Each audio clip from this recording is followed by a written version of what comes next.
नमस्कार मेरे प्यारे साथियों, मैं डीपी आज एक नए वीडियो के साथ आप लोगों के सामने हूँ।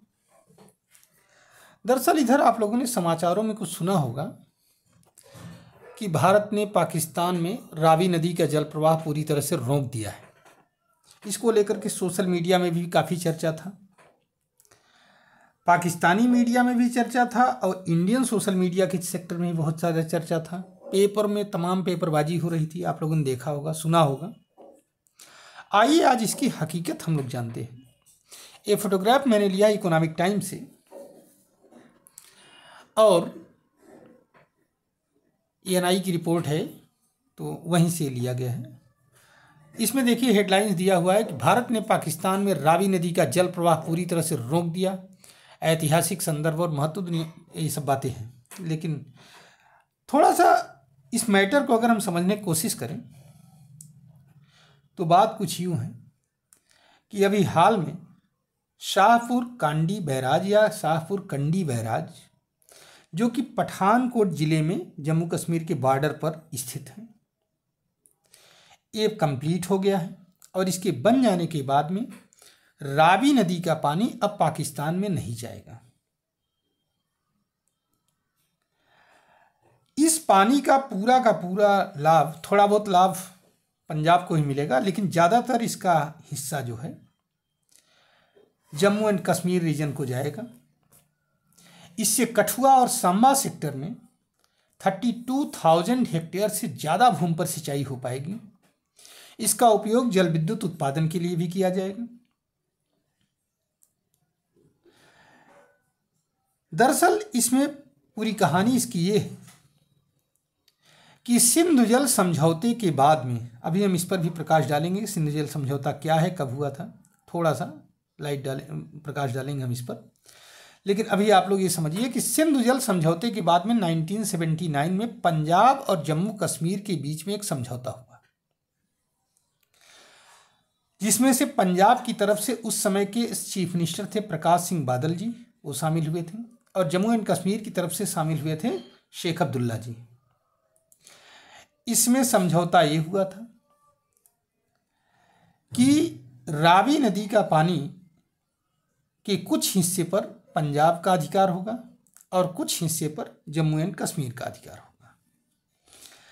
पंजाब वाले हिस्से में तत्परता दिखाई गई और उस समय की पीएम श्रीमती इंदिरा गांधी ने 1982 में रणजीत सागर डैम बनाने के लिए आधारशिला रख दिया और 2001 में वादा तो किया गया था 1998 पूरा करने के लिए, लेकिन पूरा नहीं हो पाया। 2001 में ये डैम बन गया और उसका पानी पंजाब और हरियाणा में प्रयोग होने लगा। लेकिन जम्मू एंड कश्मीर रीजन के लिए कुछ भी काम नहीं किया गया। या तो उस समय की सरकार की उदासीनता, चाहे वो जम्मू कश्मीर की सरकार की बात हो चाहे केंद्र सरकार की बात हो, उदासीनता रही। बाद में 1995 में नरसिम्हा राव जी ने आधारशिला रखी इस डैम को बनाने का। यहीं कौन सा, शाहपुर कंडी डैम या शाहपुर कांडी डैम को बनाने में इसकी आधारशिला रखी। लेकिन 2018 काम नहीं शुरू हो पाया। काम शुरू हो पाया 2018 में और बन करके तैयार हो गया कब, 2023-24। अब पूरी तरह से तैयार हो गया। इससे जम्मू एंड कश्मीर रीजन को 1150 क्यूसेक पानी मिलेगा।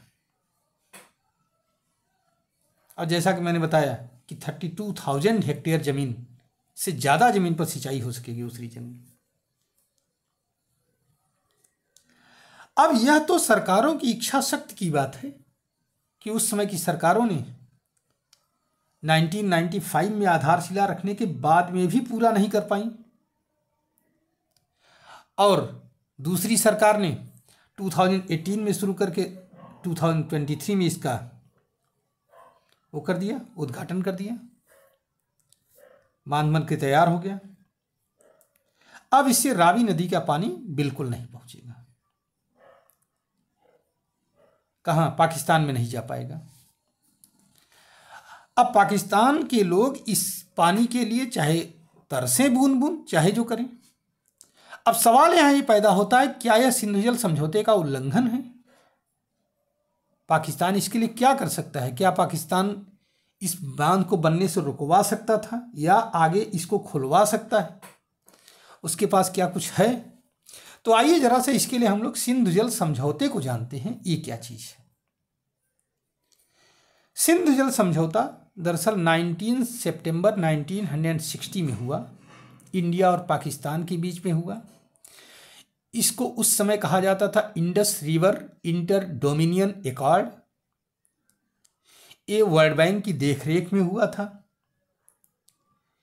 इसको IWT या इंडस वाटर ट्रीटी भी कहा जाता था, कहा जाता है, था नहीं है। इसमें मेनली ये समझौता हुआ था मोहम्मद अयूब खान, जो कि पाकिस्तान के थे, और अपने यहाँ के प्राइम मिनिस्टर जवाहरलाल नेहरू के बीच में, पंडित जवाहरलाल नेहरू जी के बीच में। और इसमें वर्ल्ड बैंक के भी 2 लोग शामिल थे, उस समय के रॉबर्ट ब्लैक और डेविड E. लिलियंथल, ये शामिल थे 2 लोग। इस समझौते में यह प्रावधान रखा गया था कि जो पश्चिमी नदियां अर्थात ऊपर की तरफ से बहती हैं, जिसमें आप मोटे तौर पर ये जानिए कि सिंध, झेलम और चेनाब के पानी का प्रयोग करने का अधिकार पूरी तरह से पाकिस्तान के पास है। इसके पानी को रोका नहीं जा सकता, इंडिया नहीं रोक सकता। इंडिया अगर इसको रोकेगा कहीं भी तो नेविगेशन पर्पज के लिए रोक सकता है, प्रयोग के लिए नहीं रोक सकता। नहर नहीं निकाल सकता, ये नहीं कि नहर निकाल करके उससे अपने सिंचाई में प्रयोग कर ले। नेविगेशन के लिए कर सकता है, बांध बना करके पानी के लेवल को ऊंचा करके नेविगेशन करे, नाव चलाए उसमें। तो सिंध, झेलम और चेनाब के पानी का प्रयोग पाकिस्तान करेगा, जबकि जो पूर्वी नदियां हैं, जिनको निचली नदियां कहा जाता है या नीचे की ओर की नदियां कहा जाता है, उनमें रावी, सतलज और ब्यास, इन 3 नदियों के पानी के प्रयोग का अधिकार भारत को मिला। तो इस तरह से भारत ने अगर रावी नदी के पानी को पूरी तरह से पाकिस्तान जाने से रोक दिया है, तो इसमें कहीं किसी भी इंटरनेशनल कानून का उल्लंघन नहीं है, न ही किसी समझौते का उल्लंघन है। ये तो हमारे पूर्ववर्ती सरकारों को कब का कर देना चाहिए था, लेकिन वो लोग नहीं कर पाए इसको, यह उनकी इच्छा शक्ति थी।